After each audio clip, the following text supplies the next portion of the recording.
Hello everyone, this is Jeff from Unique Versatile coming to you from Grandma Melnick's place. This is my 90-year-old grandma Eileen. Say hi to everybody, Grandma. Hey. She needs a bathroom reno done, so I am coming out of retirement to help out with this reno, and I will have pictures for you at the end. All right, thanks everyone. Say bye, Grandma. Bye. So, hello everyone.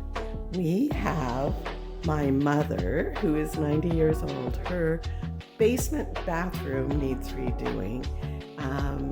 So, she needs a new shower. It is needing to function a whole lot better. So, this current shower is much smaller than she wants it.